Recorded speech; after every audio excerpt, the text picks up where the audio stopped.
Bonjour à tous, bienvenue de retour sur Histoire Reddit. Une famille coupe complètement les ponts avec l'un de leurs propres enfants pendant plus d'une décennie. Aucun appel, aucun anniversaire, ils ne se sont même pas donné la peine d'assister à sa remise de diplôme. 12 longues années de silence. Et puis, sorti de nulle part, il débarque dans sa boîte mail professionnelle comme si de rien n'était. Pourquoi? Parce que soudain, elle est redevenue de la famille. C'est drôle comme ça marche, non? Dès que quelqu'un a besoin de quelque chose, toutes les rancunes disparaissent comme par magie. Chaque regard froid, chaque mot cruel, pouf, oublié. Et l'audace ne s'arrête pas là. Ça s'intensifie. Ça devient plus chaotique, plus laid, et honnêtement, presque spectaculaire dans le pire sens du terme. Parce que ces gens étaient vraiment persuadés d'être les victimes dans toute cette histoire. Je vous jure, je n'invente rien. Alors prenez ce que vous voulez boire, installez-vous confortablement, parce que cette histoire a des couches et chacune d'elles va vous laisser sans voix. Allons-y. Ma famille m'a coupé de leur vie parce que j'ai choisi d'aller à l'université au lieu de travailler dans l'usine familiale, mais maintenant ils exigent que je leur donne 210 000 € pour les sauver. Tout cela est arrivé très récemment, mais le contexte remonte à plusieurs années. J'ai 30 ans aujourd'hui, mais j'étais beaucoup plus jeune quand tout s'est déroulé. J'ai grandi dans une petite ville où ma famille dirigeait une usine de meubles depuis 3 générations. Mon grand-père l'a fondée dans les années 60, mon père l'a reprise dans les années 90, et maintenant c'était au tour de ma génération. À son apogée, l'usine employait environ 40 personnes. Toute la ville connaît notre nom de famille, et mes parents ont toujours répété que l'entreprise serait transmise à leurs enfants. J'ai 2 frères aînés, Peter, 37 ans, et Hector, 35 ans, ainsi qu'une sœur cadette, Mia, 29 ans. Le problème a commencé au lycée. J'étais doué en sciences et en mathématiques, alors mon professeur de chimie m'a encouragé à postuler dans des universités hors de l'État. Il disait que j'avais du potentiel pour l'ingénierie. Quand j'en ai parlé à table, mon père m'a demandé pourquoi je perdrais mon temps avec ça alors que l'entreprise avait besoin de main-d'œuvre. Peter et Hector avaient rejoint l'usine juste après le lycée. L'un apprenait la gestion des opérations, l'autre les ventes. Mia était encore à l'école, mais tout le monde supposait qu'elle travaillerait au bureau, en comptabilité. J'ai quand même postulé à 3 universités. J'ai été accepté dans les 3 avec des bourses partielles. L'une d'elles était une université publique à 6 heures de route, avec un bon programme d'ingénierie. J'ai annoncé la nouvelle à mes parents en mars de ma dernière année. Mon père a passé 2 semaines sans m'adresser la parole. Ma mère m'a traité d'égoïste, me rappelant que Peter avait renoncé à jouer au baseball à l'université pour rester travailler. Elle me demandait sans cesse pourquoi j'étais différente, pourquoi je me croyais meilleure qu'eux. Mes frères n'ont pas été gentils non plus. Hector pensait que je me croyais trop intelligente pour le travail manuel. Peter affirmait que je reviendrais en rampant quand je découvrirais que le monde réel est plus difficile que les livres. Mia ne disait pas grand-chose, mais elle a arrêté de s'asseoir avec moi au petit déjeuner. Ma grand-mère, la mère de mon père, m'a accusé d'être ingrate envers la famille. 3 générations avaient construit quelque chose et moi, je le jetais pour un simple diplôme. Mon grand-père était mort depuis 5 ans, mais elle disait qu'il aurait honte. J'ai obtenu mon diplôme du lycée et j'avais économisé un peu d'argent grâce à un petit boulot au supermarché. Mon professeur m'a aidé à obtenir des prêts étudiants. Mes parents ne sont même pas venus à ma remise de diplôme. Ils ont prétendu qu'il y avait une grosse commande à l'usine, mais en réalité, ils me détestaient. Peter et Hector ne sont pas venus non plus. Mia, elle, est venue, mais elle s'est assise au fond avec ma tante et ne m'a pas parlé ensuite. Il n'y a eu aucune fête ni rien pour célébrer. J'ai fait mes valises et pris un bus seul pour l'université. Mes parents ne m'ont pas dit au revoir. Mon père était à l'usine, ma mère dans la cuisine. Je suis sorti avec 2 valises et personne ne m'a arrêté. Les premiers mois ont été difficiles financièrement, mais je suis là aujourd'hui, ce qui signifie que j'ai survécu. Ils ne m'ont jamais appelé, et je ne les ai pas appelés non plus, car je n'en voyais pas l'intérêt puisqu'ils semblaient me détester. Parfois, j'avais des nouvelles par ma tante, la même que lors de ma remise de diplôme, mais c'était le seul lien que j'avais avec ma famille. Elle disait que l'entreprise se portait bien. Que Mia avait commencé à travailler à temps partiel au bureau. Peter s'était marié et Hector était fiancé. Personne ne m'a invité au mariage. J'ai obtenu mon diplôme en génie industriel, puis j'ai trouvé un emploi en ville, à 3 heures de ma ville natale. C'est là que j'ai rencontré mon mari. Nous sommes sortis ensemble pendant 2 ans, puis nous nous sommes mariés à la mairie avec 2 amis comme témoins. Je n'ai pas invité ma famille, car je n'en voyais pas l'intérêt. Ils connaissaient la situation et cela ne le dérangeait pas. Ce n'était pas le genre de personne à vouloir me réconcilier avec eux. En fait, j'avais eu un petit ami avant qui voulait exactement ça. Nous nous en sommes bien sortis et avons acheté une maison. Nous vivions confortablement. Parfois, je pensais à ma famille, mais je ne cherchais pas le contact. 12 ans ont passé. 12 ans de rien. Aucun appel, aucune lettre, aucun email. J'ai raté les funérailles de ma grand-mère parce que personne ne m'a informé de sa mort. Je l'ai appris 3 mois plus tard sur les réseaux sociaux. Le mois dernier, j'ai reçu un email à mon adresse professionnelle. Il provenait du formulaire de contact du site. L'objet indiquait « Urgence familiale », et l'expéditeur était mon père. Ils ont dû me trouver en ligne puisque mon nom apparaît sur la page de l'entreprise où je travaille. L'email ne disait pas grand-chose, seulement que nous devions parler car c'était important. Il y avait un numéro et rien d'autre. Mon mari et moi avons décidé de ne pas contacter mon père, car il n'y avait rien à dire. Une urgence signifiait la mort d'un proche, mais personne ne m'avait informé, donc je ne pouvais pas imaginer quelque chose de plus important que cela. Comme je n'ai ni appelé ni répondu, mon père a envoyé un autre email, beaucoup plus long, expliquant la situation. Ils avaient besoin d'aide parce que l'entreprise allait mal. Voilà, l'urgence importante, qui justifiait de me contacter après des années. Ils avaient contracté des prêts pour moderniser il y a 5 ans, mais le marché avait changé et les grandes enseignes importaient des meubles moins chers. Ils perdaient des clients à grande vitesse. Ils avaient besoin d'argent de toute urgence. Ils étaient tellement en retard dans leur paiement que la banque menaçait de saisir leurs biens. Ils avaient besoin de 250 000 $ pour rester à flot. Ils pensaient que, parce que je travaille dans une entreprise et que mon nom apparaît sur le site, j'étais très importante et que je valais des millions, mais même si j'avais voulu aider, je n'avais pas cette somme. Plus tard, mon mari m'a aidé à rédiger une réponse. J'aurais pu laisser tomber, mais je pensais que les emails ne s'arrêteraient pas si je ne répondais pas. Et la réponse était non. Mais pas seulement. Ma réponse a été, vous m'avez traité comme si j'étais morte, et maintenant vous venez pour de l'argent. Le mieux que vous puissiez faire, c'est continuer à penser que je le suis et chercher de l'aide ailleurs. Et avant que vous ne disiez que je dois le faire pour la famille, je tiens à préciser que vous n'êtes pas ma famille. Vous m'avez élevé parce que vous en aviez l'obligation, mais mon diplôme prétentieux, comme vous l'appeliez quand vous ne vouliez pas que j'aille à l'université, ne va pas vous aider. Et si vous pensez que je vous dois quelque chose ou que j'ai obtenu ce diplôme grâce à vous, oubliez ça, parce que c'est totalement faux. J'ai ensuite signé avec mon prénom et le nom de famille de mon mari pour bien montrer que je ne partageais même plus cela avec eux. Après ça, j'ai bloqué l'adresse email au cas où mon père voudrait répondre. Quelques jours plus tard, j'ai reçu un email de ma mère. Son approche était différente, mais le fond était le même. Ils étaient fiers de moi, même s'ils ne l'avaient pas montré, mais l'entreprise représentait tout pour eux. S'ils n'obtenaient pas l'argent, ils allaient tout perdre, et avec cela, de nombreux emplois aussi. Comme ceux de Peter et Hector, qui avaient des familles. Peter avec 2 enfants, Hector avec un et un autre en route. J'étais la seule à pouvoir les aider, car la banque ne pouvait plus leur prêter davantage et ils n'avaient personne d'autre vers qui se tourner. Elle disait que j'avais bien réussi et qu'ils avaient seulement besoin d'un prêt. Ils promettaient de me rembourser. Cependant, si l'entreprise allait mal, leur prêter de l'argent ne servirait à rien. Cela ne ferait que prolonger sa survie de quelques mois avant de revenir à la même situation. Je comprends à quel point ils sont fiers de l'usine, mais c'était une cause perdue qui ne me rembourserait jamais. En plus, je n'avais pas cette somme ni l'envie de la leur prêter. Alors je n'ai pas répondu. 2 jours plus tard, mon mari et moi sommes rentrés chez nous dans l'après-midi, et mes parents nous attendaient dans leur camion. Je ne les avais pas vus depuis que j'avais quitté la maison, mais ils étaient les mêmes, juste un peu plus âgés. Mon père insistait pour qu'on parle, mais je leur ai dit qu'il n'y avait rien à dire. Ma mère s'est mise à pleurer et a dit qu'ils étaient désespérés, qu'ils n'avaient personne d'autre vers qui se tourner et que la banque allait tout prendre. J'ai répété que j'avais déjà dit non. Mon père a mentionné que je ne pouvais pas rester en colère après tant d'années. Mais je n'étais pas en colère pour ça, seulement parce qu'en toutes ces années, ils ne se sont jamais souciés de moi jusqu'à ce qu'ils aient besoin d'argent. Ma mère m'a pris le bras pour me dire qu'elle était désolée et qu'ils avaient fait des erreurs, mais qu'ils voulaient réparer. Quelle coïncidence, vouloir réparer leurs erreurs exactement au moment où ils ont besoin d'argent. S'ils n'avaient pas eu besoin d'argent, seraient-ils là à faire cette scène? Je ne pense pas. Mon père a commencé à parler à mon mari et à faire appel à son « sens de la famille », comme il disait. Mais mon mari a répondu que le mot « famille » était trop grand pour eux, puisqu'ils n'étaient qu'un groupe de personnes intéressées par l'argent. Il leur a aussi dit de partir avant qu'ils n'appellent la police. Cela a suffi à les faire partir. C'était il y a 3 semaines. Depuis, j'ai aussi reçu des emails de Peter et Hector. Eux aussi pensaient que j'avais l'obligation d'aider parce que je faisais partie de la famille. Il y a 5 minutes, je ne faisais pas partie de la famille, mais dès qu'ils ont besoin d'argent, ils ont besoin de moi. Ce n'est pas comme ça que fonctionnent les relations. J'ai aussi reçu des messages de quasi-inconnus sur mon téléphone, des amis de mes parents avec qui je n'avais jamais eu de contact. Plus précisément, des amis de ma mère. Des femmes d'âge mûr qui se plaignaient que je suis immature et mal élevée parce que, ce n'est pas comme ça qu'on traite ses parents, que mon attitude est ridicule. Eh bien, j'espère que ces femmes ne perdront pas le seul neurone qu'elles ont, sinon elles seront dans de beaux draps. Je ne comprends pas comment je peux être la méchante pour ne pas vouloir aider des gens qui ne me veulent que pour de l'argent. Soit ces personnes sont comme mes parents, soit elles sont tellement peu intelligentes que c'est un miracle qu'elles soient encore en vie. Mon mari m'a suggéré de consulter un avocat pour harcèlement. Je ne savais pas si cela entrait dans cette catégorie, ce n'était que des emails et des messages, mais cela ne s'arrêtait pas.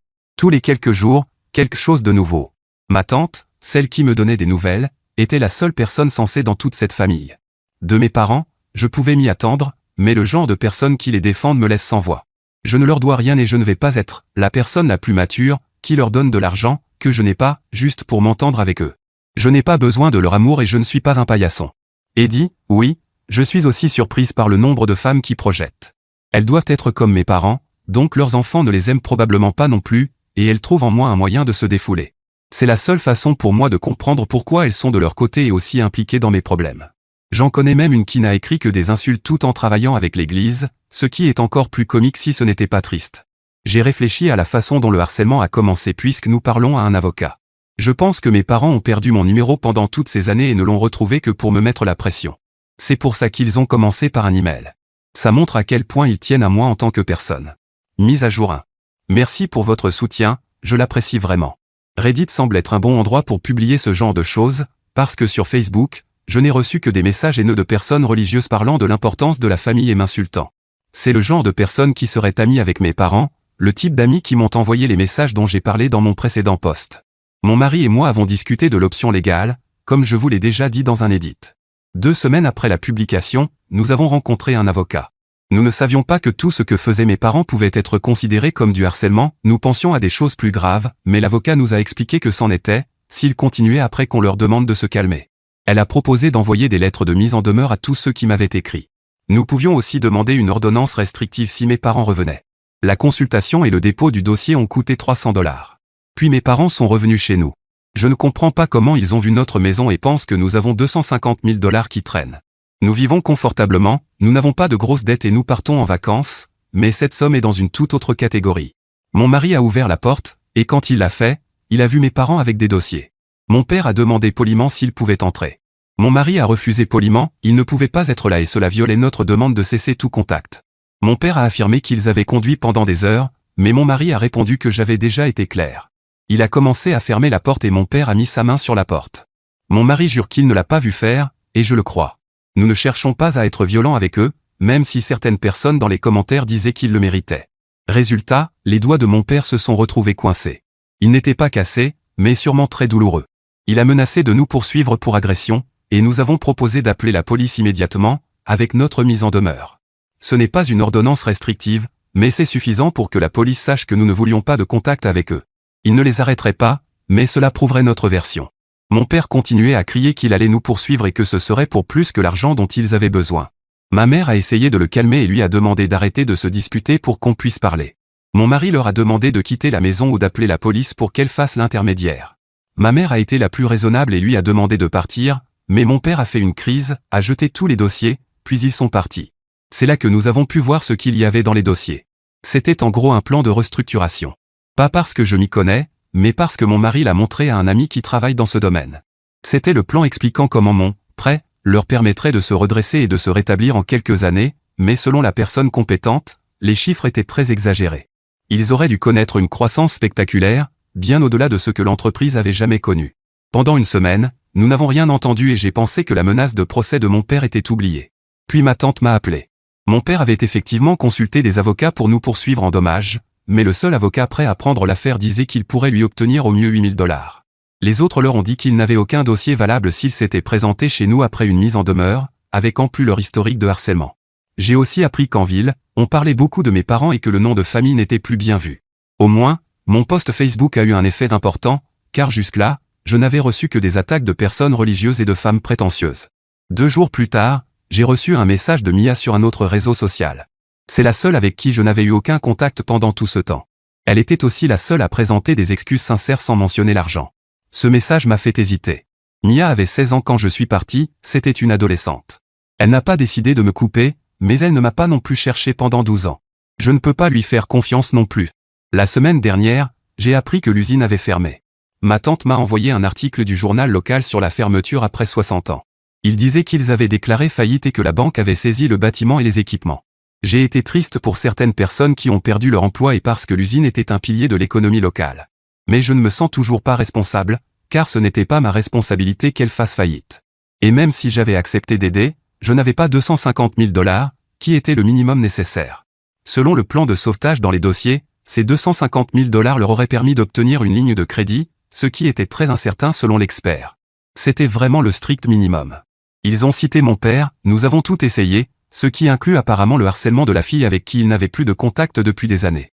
Quoi qu'il en soit, les gens sont désormais au courant. Je n'ai plus eu de nouvelles de mes parents depuis la publication de l'article. Ni de Peter ou Hector. Eddie, je ne me sens pas coupable parce qu'il n'y avait rien que je pouvais faire. Mes parents auraient pu faire beaucoup de choses, comme envoyer leurs enfants à l'université pour qu'ils reviennent ensuite appliquer leurs connaissances dans l'entreprise familiale. Au lieu de ça, ils ont rejeté le savoir, et voilà le résultat. Je ne veux pas non plus me réjouir, car même si mes parents et mes frères le méritent, d'autres personnes ne le méritaient pas. Mes pensées vont à elles, les véritables victimes. Et non, mes connaissances n'auraient pas aidé. On ne peut pas simplement envoyer quelqu'un avec un diplôme universitaire sur un problème et résoudre n'importe quelle situation d'entreprise. D'accord, est-ce que je peux juste faire une pause un instant? Voilà la vérité inconfortable. Son père a fait des heures de route jusqu'à chez elle. Avec des dossiers. Avec un véritable plan de restructuration. Cet homme, qui n'a pas dit au revoir quand sa fille est partie avec 2 valises à 18 ans, qui a raté sa remise de diplôme, qui a laissé passer 12 années sans un seul appel, ce même homme a trouvé l'énergie, le temps et la motivation de préparer une présentation d'entreprise et de se présenter à sa porte. Il n'a jamais été incapable d'être présent pour elle. Il n'en avait simplement jamais envie. Ce n'est pas un père qui ne savait pas exprimer son amour. C'est un père qui n'a tout simplement pas fait de sa fille une priorité jusqu'à ce qu'elle devienne utile. Et je pense qu'au fond d'elle, elle le savait déjà. C'est probablement pour ça que ce détail fait plus mal que tout le reste dans cette histoire. Et puis il y a le message de Mia. Aucune mention d'argent. Juste des excuses sincères. Et même Cécilia l'a fait hésiter, parce qu'à ce stade, la gentillesse authentique venant de sa propre famille lui paraissait suspecte. Réfléchissez à quel point quelque chose doit être brisé pour que les excuses honnêtes d'une sœur ressemblent à un piège. Voilà le vrai dommage ici. Ce n'est pas les 250 000 $. Ce n'est pas le harcèlement. C'est que sa famille lui a appris à se méfier de leur amour. Et on ne peut pas mettre une ordonnance restrictive sur ce genre de douleur. Revenons maintenant à l'auteur du post. Mise à jour 2. Le silence n'a pas duré. Les emails ont recommencé. Mais au lieu de demander de l'argent, il me tenait responsable de tout ce qui s'est passé après la fermeture. Le premier venait de Hector. Il disait que lui et sa femme avaient dû vendre leur maison, sans le salaire de l'usine, ils ne pouvaient plus payer le crédit immobilier. Ils emménageaient chez ses parents et leurs enfants allaient changer d'école. Il me blâmait. Selon lui, si j'avais aidé, rien de tout cela ne serait arrivé. J'avais choisi l'argent plutôt que la famille, et maintenant ses enfants en souffraient. C'était le ton habituel dans les emails de ma famille, je n'avais pas donné un argent que je n'ai pas pour sauver une entreprise que je n'avais pas vue depuis 12 ans, et personne n'assumait ses responsabilités. Il détaillait à quel point c'était difficile, les disputes avec sa femme, les remarques de ses beaux-parents, son fils en larmes à l'idée de quitter ses amis.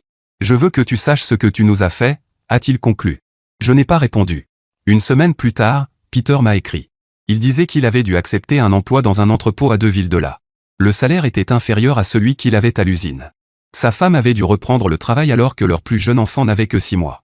Ils étaient à court d'argent, la garde d'enfants est très chère, et ils peinaient à joindre les deux bouts. Pendant ce temps, moi, je vivais confortablement. Puis un autre message est arrivé de ma mère pour me dire que notre nom de famille était ruiné en ville. Qu'ils avaient non seulement la honte d'être ruinés, mais aussi celle liée au harcèlement. Mon père sortait à peine de la maison et ils avaient dû vendre le camion pour payer des dettes. Ils allaient perdre la maison s'ils ne régularisaient pas leur situation. Nous avons dû retourner voir l'avocat parce que, malgré les lettres de mise en demeure, il continuait à me contacter, c'était du harcèlement. Nous pouvions déposer une plainte officielle. Elle a lancé les démarches dès que possible. Il nous a fallu 2 semaines pour déposer le dossier. 3 jours après la notification, j'ai reçu un email de mon père. Objet, nous devons parvenir à un accord. Il proposait qu'il cesse de me contacter si je retirais la procédure. Il affirmait qu'un procès leur coûterait de l'argent qu'ils n'avaient pas, donc il signerait un accord de non-contact si j'abandonnais. Pour mon mari, il semblait effrayé et incapable de payer un avocat. Le conseil de l'avocate était simple, éviter un procès est toujours une bonne idée. Elle pouvait rédiger un accord de non-contact juridiquement contraignant. S'ils le violaient, nous pourrions les poursuivre sans autre audience. Cela nous ferait économiser de l'argent et pourrait nous en rapporter beaucoup en cas de violation du contrat. L'avocate a proposé une clause pénale élevée, et ils étaient motivés à signer. J'ai choisi l'accord. L'avocate l'a rédigé. Mes parents, mes frères et Mia ne pouvaient plus me contacter d'aucune manière. Pas de mail, pas d'appel, pas de lettre. Pas de visite à mon domicile ou à mon travail. Pas de message via des tiers. S'ils violaient cet accord, je pouvais les poursuivre en justice et ils perdraient automatiquement. Ils devaient payer leur propre avocat pour le revoir, je ne leur ai rien payé. Je n'ai retiré la plainte qu'après leur signature. Il leur a fallu 2 semaines pour répondre. Au final, ils ont tous signé. C'était il y a 6 semaines. Je n'ai plus eu de nouvelles d'aucun d'eux, ni d'autres personnes liées. Enfin, sauf ma tante, mais elle ne m'a pas contacté pour parler en leur nom. J'ai cherché la maison de mes parents sur le site du comté. Elle est toujours à leur nom, ils ne l'ont pas encore perdue. De mes frères, je ne sais rien. Mise à jour 3. 4 mois se sont écoulés depuis que ma famille a signé l'accord de non-contact. Ils n'ont pas communiqué une seule fois. J'espère que cela durera dans le temps et que ce n'est pas une illusion. Mes parents ont vendu la maison où elle a été saisie par la banque. En tout cas, leurs noms n'apparaissent plus dans les registres. Je n'ai vérifié cela que parce que quelqu'un m'a demandé une mise à jour. Ma tante en sait peut-être plus, mais il y a un processus légal que je ne veux pas compromettre par curiosité, ni la mienne ni la vôtre. Si j'apprends quelque chose par hasard, peut-être que je le partagerai, mais ne me demandez pas de chercher des informations. Ma sœur Mia a quitté la ville. Elle a déménagé avec son mari et leur bébé. Voici ce que je sais, son mari n'a jamais beaucoup apprécié mes parents, je ne sais pas pourquoi, car je ne l'ai jamais rencontré, mais cela a été l'occasion de s'éloigner encore davantage de mes frères. Je ne sais pas si ma famille essaiera de me recontacter un jour. L'accord dure 5 ans pour des raisons juridiques qui échappent à mon esprit d'ingénieur. Nous voulions qu'il dure plus longtemps, mais c'était le maximum pour ce type d'accord. Quoi qu'il en soit, c'est long. Et à moins que ma famille n'ait de nouveaux besoins d'argent de ma part, ils m'oublieront encore, comme avant que tout cela ne commence.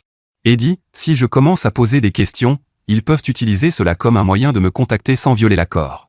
C'est pourquoi je préfère ne pas le faire, je ne veux pas ramener tout cela dans ma vie. Si quelqu'un me raconte ce qui se passe dans leur vie, c'est différent. Mais le seul lien commun que j'ai encore avec mes parents, c'est ma tante, et je ne pense pas qu'elle le fera. Je suis désolé si certains veulent en savoir plus, mais j'espère que vous comprenez le dilemme juridique dans lequel je me trouve. Mise à jour 4. Depuis la dernière mise à jour, certaines choses se sont produites, mais je veux vous rassurer, mes parents n'ont pas violé l'accord. Il reste encore 2 ans et je ne pense pas qu'ils le feront. Cela concerne ma sœur, et en partie, c'est son histoire, pas la mienne. J'ai son autorisation pour la raconter. Non, elle ne va pas créer un compte pour l'écrire elle-même. Je sais que beaucoup doutaient de Mia, moi aussi, mais lisez ce qui s'est passé. En résumé, Mia n'a pas seulement quitté la ville, elle les a aussi poursuivis en justice. Nous avons repris contact après qu'elle m'a écrit pour dire qu'elle savait que cela violait l'accord qu'elle avait également signé, mais qu'elle devait me dire certaines choses au cas où je voudrais les poursuivre. Cela a attiré mon attention, car mes parents ne feraient jamais ce qu'il faut en sachant que je pourrais les attaquer en justice. Je ne l'ai pas fait, mais voici les informations que ma sœur m'a données et que vous allez sûrement trouver intéressantes. Ma sœur a travaillé dans l'entreprise familiale avant même d'avoir terminé ses études. Mes parents voulaient que son mari, à l'époque son petit ami, rejoigne aussi l'entreprise, mais il a préféré suivre sa propre voie. Il y avait quelque chose qui ne lui plaisait pas et il a préféré éviter de s'impliquer dans les affaires familiales. Mia a été la comptable officieuse. Elle n'est pas officiellement habilitée, mais elle tenait les livres comptables qui étaient ensuite présentés à un comptable agréé. Elle a donc vu beaucoup de choses concernant la gestion de l'argent par mes parents et mes frères, et cela l'a profondément dérangée. Il faut savoir que mes parents ont donné à chacun de mes frères une part de l'usine. Au fil des années, ma sœur a vu comment mes parents et mes frères prenaient de l'argent de l'entreprise comme si c'était leur compte personnel. Selon elle, chacun avait un salaire fixe, mais ils prenaient librement les bénéfices sans rien mettre de côté pour les périodes difficiles, comme cela arrive inévitablement dans toute entreprise. En fait, ils ont continué à retirer de l'argent jusqu'à la fermeture de l'usine. Tout cela aurait pu être évité s'ils avaient été plus responsables avec l'argent. Les familles qui ont perdu leur emploi et les enfants de mes frères ont quelqu'un à blâmer. Mes parents et mes frères prenaient simplement de l'argent de l'entreprise dès qu'ils en avaient envie. Vacances de dernière minute? L'entreprise paie. Changer de voiture? Encore l'argent de l'entreprise. Jusqu'à ce qu'il n'y ait plus rien et qu'il ferme les portes. Mon grand-père aimait cette usine, il l'a créée de ses propres mains, littéralement, à partir de rien. Il a fabriqué les premiers meubles chez lui avant de développer l'entreprise jusqu'à son apogée, juste avant sa mort.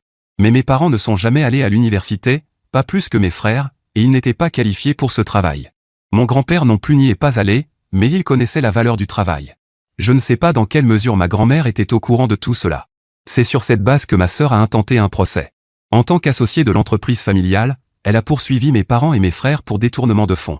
Et elle a gagné, même si la procédure a été longue, puisqu'il a fallu presque 2 ans pour aboutir. C'est ce qui se passait dans mon dos, jusqu'à ce qu'elle décide de m'en parler. C'était après avoir déménagé, car elle ne voulait pas être près d'eux pendant la procédure. Elle a même subi du harcèlement de leur part, parce qu'ils ne voulaient pas être poursuivis alors qu'ils perdaient leur poule aux œufs d'or. Le harcèlement était très similaire à celui que j'ai subi, des appels et des emails constants. Jusqu'à ce que ma sœur en ait assez et obtienne une ordonnance restrictive. Mais seulement après la visite de l'un de mes frères, qui s'est terminée par une altercation physique avec le mari de Mia. Mia a gagné le procès, mais elle n'a pas pu récupérer autant qu'elle l'espérait. Aucun d'eux n'avait d'argent et ils vivaient au-dessus de leurs moyens. Mes parents avaient contracté une deuxième hypothèque sur la maison, pensant pouvoir la rembourser grâce à l'entreprise. Ils avaient déjà plusieurs paiements en retard au moment de la fermeture, et la banque a saisi la maison. Ma sœur sait aussi que Hector a divorcé, tandis que Peter est toujours marié. Mes parents sont toujours ensemble, mais ils ont quitté la ville. Peter y vit encore, mais Hector a déménagé après son divorce. Voilà tout ce que Mia m'a raconté depuis que nous avons repris contact. Pour l'instant, nos échanges se font uniquement par téléphone, car nous vivons à plusieurs heures de distance. Alors ma famille YouTube, voici mon avis là-dessus. Cette femme a construit toute sa vie à partir de rien. Aucun soutien, aucun filet de sécurité, personne pour l'encourager. Elle est partie avec 2 valises et sa détermination, et elle a réussi. Et pendant 12 ans, sa famille n'a eu aucun problème à faire comme si elle n'existait pas. Aucun appel pour son anniversaire. Ils ont manqué son mariage. Ils ne lui ont même pas dit quand sa propre grand-mère est décédée. Prenez un moment pour réaliser ça. Mais dès que l'argent s'est épuisé, soudain, elle est redevenue de la famille. Et voilà ce qui me frappe vraiment, et c'est la partie que beaucoup de gens ratent, l'usine n'a pas échoué à cause du marché. Elle n'a pas échoué parce que les meubles sont devenus moins chers. Elle a échoué parce que ses parents et ses frères, Peter et Hector, traitaient une entreprise familiale de 3 générations comme leur distributeur automatique personnel. Vacances de dernière minute, nouvelle voiture, profit vidé jusqu'à la dernière goutte sans rien garder pour les coups durs. Et quand la tempête est arrivée, au lieu d'assumer, ils ont cherché quelqu'un à blâmer. Et ils sont tombés sur la seule personne qui n'avait rien à voir avec tout ça. Ce n'est pas une urgence familiale. Ça s'appelle des conséquences. Et Mia, honnêtement, c'est l'arc de rédemption discret de toute cette histoire. Elle avait 16 ans quand tout s'est passé, pratiquement une enfant, et oui, elle n'a pas repris contact pendant des années. Mais c'est la seule qui est revenue avec de vraies excuses, sans arrière-pensée. Elle est même allée jusqu'à poursuivre leurs propres parents en justice. Ça demande du courage. Maintenant, la leçon ici, et je pense qu'elle est importante, c'est que couper quelqu'un de sa vie est un choix. Et les choix ont un poids. On ne peut pas effacer quelqu'un de sa vie puis s'attendre à ce qu'il soit là au moment où on a besoin d'aide. Les relations ne fonctionnent pas comme un interrupteur qu'on allume et qu'on éteint selon sa convenance. Elle ne leur devait rien. Pas un centime. Pas une explication. Et honnêtement, elle a géré ça mieux que la plupart des gens ne l'auraient fait. La vraie famille qu'elle a construite, c'est avec son mari. Et ça suffit. Alors mes amis, partagez votre avis dans les commentaires ci-dessous. Et merci d'avoir suivi cet épisode de Histoire Reddit. N'oubliez pas de liker et de vous abonner. On se retrouve dans la prochaine vidéo.